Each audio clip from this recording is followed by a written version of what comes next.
Good day, everybody, and welcome to another edition of the Military and Foreign Affairs Network. I am your host, the voice of reason. In today's episode, we're continuing our ongoing coverage of the war between the Russian Federation and the Ukraine. Now, we are continuing to see a Russian breakthrough taking place within the vicinity of the city of Torsk, New York, and within the vicinity of Sumy and other locales to the north and northwest of Avdiivka. If we look at the course of the last few days in terms of territory seized by Russia, let's go back to just a few days. We're going to go back to June 24th. Now, watch the territory that has been taken over the course of this period of time as we fast forward from June 24th to July 6th, where we sit now. So you can see the first breakthrough near Sumy. You continue to see the advancing Russian forces to the northwest of Avdiivka.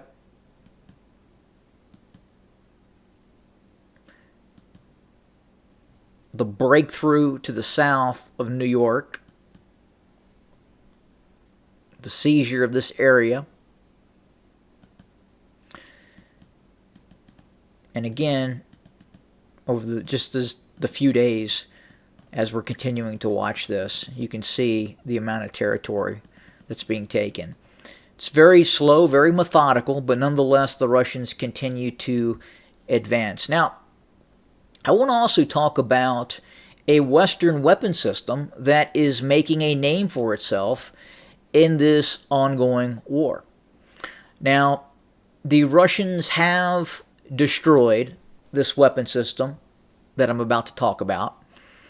They have been supplied to the Ukrainians. There's about 50 of these operational systems. And the system that I'm talking about right now has been deployed throughout the theater of operations. Right now, it is engaging Russian forces within the vicinity of Volchansk in this locale.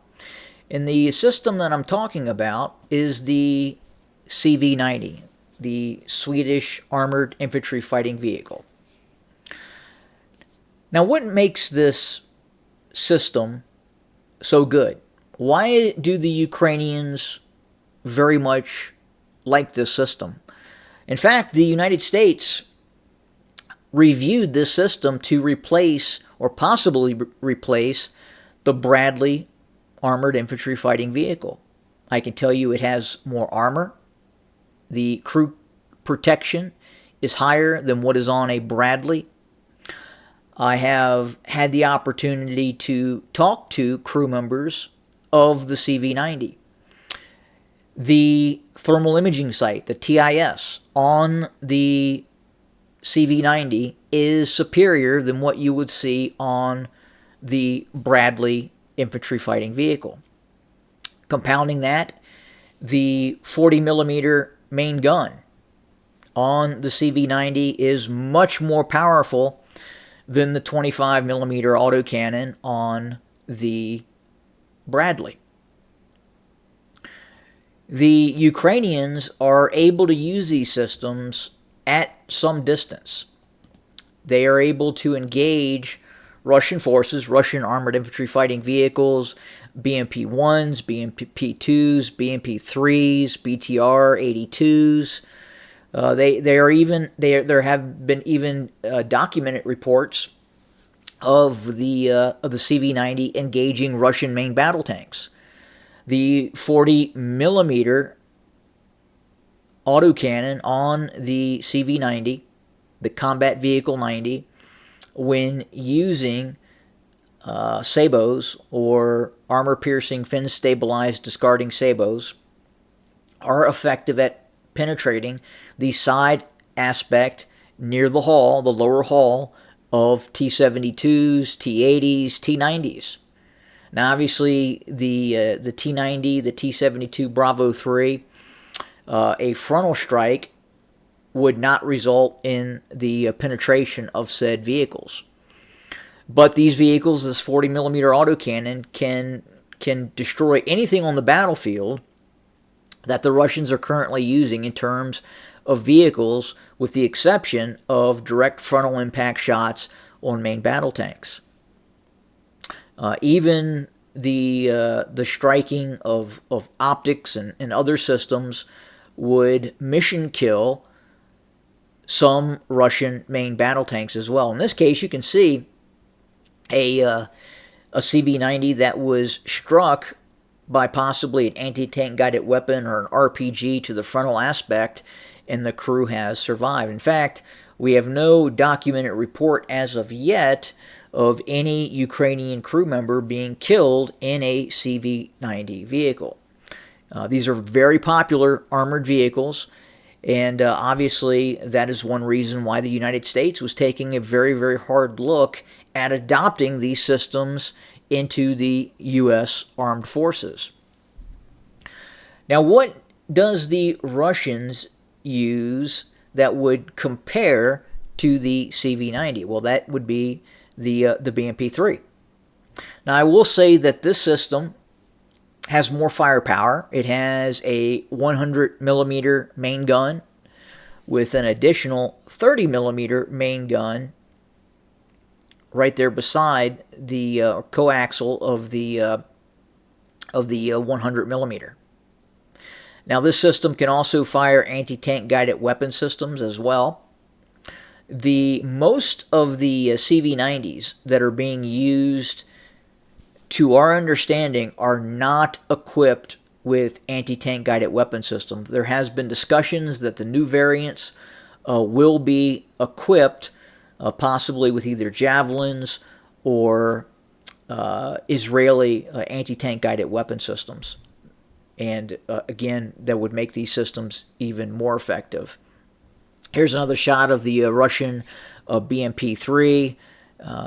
Some of them do have thermal imaging sights, but again, the optics on these systems are far less superior, far less better than what is on a CV-90. The CV-90 optics are, I would say at this point, are at the pinnacle of armored vehicle optics. I would say also that based on the information that I have and the personnel that I've talked to, the CV-90 optics, here you can see them here, but they're covered. These are actually more effective than what is on the M1 Abrams. Now, I was never a huge fan. Obviously, I operated an M1A1.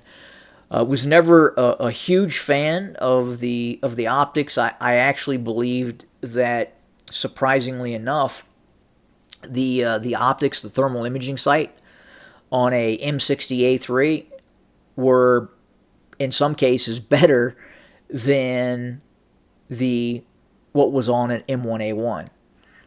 Now, what's interesting in reference to the M1A1, I will say not all the sights are the same. Not all the optics are the same. The optics on the my first main battle tank, which was not a heavy common, it was just an ordinary M1A1, and I'm sidetracking here a little bit, were definitely probably some of the worst optics in the company. For whatever reason, the optics on our tank were just not as good as some of the optics on the other M1A1s in the company, or rather the platoon that I was in. But I mean, obviously you can detect tank-like targets. You can kind of see infantry targets. You can see vehicles. But again, if you compare and contrast to the optics on the CV-90, this system is just much more superior in terms of clarity, in terms of the ability to identify targets and know exactly what you're looking at. The CV-90 and even the Bradley, I believe, had better optics than an Abrams. And again, if we look at the BMP-3, comparing and contrasting the optics of, say, a Bradley or especially the CV-90, the optics on those systems are much better than what you'll see on a T90M or a BMP-3. It's really the optics are just another league of their own when you compare like the Russian thermals with the especially the Swedish CV-90 thermals that are on that vehicle. But the armor is also another issue for the BMP-3. The BMP-3 armor has far less protection than what is on a CV-90.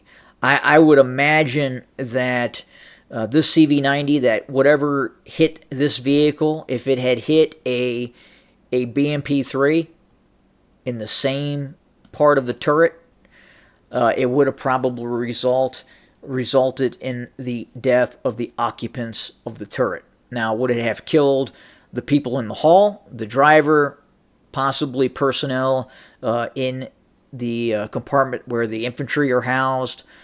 Difficult to say. But again, the armor on these systems is far less in terms of protection than what you would see on the CV-90.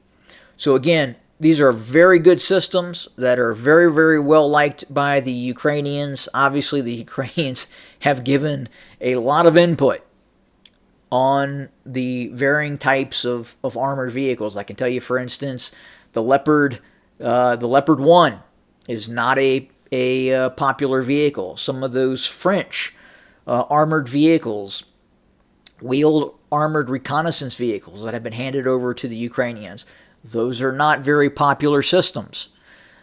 The Bradley, the Bradley for the most part is popular. However, the armor obviously is an issue, especially side impacts on the hull of the Bradley.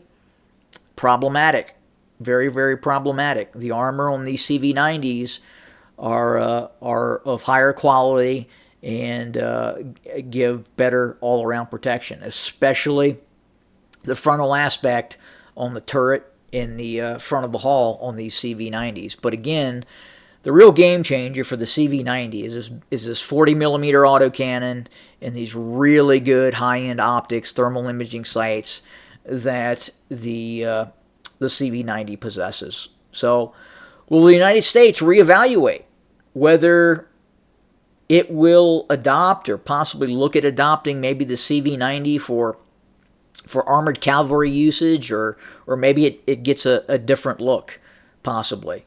I would say it definitely deserves that, because the information that we have is that the CV-90 has performed incredibly well and are very, very popular war machines. So we're going to continue to watch the front line. The breakthrough of Russian forces continues, and probably will continue for some days as the Russians continue offensive operations in a variety of sectors along the Ukrainian front. So more to come. As always, thank you for joining us. Have a good day.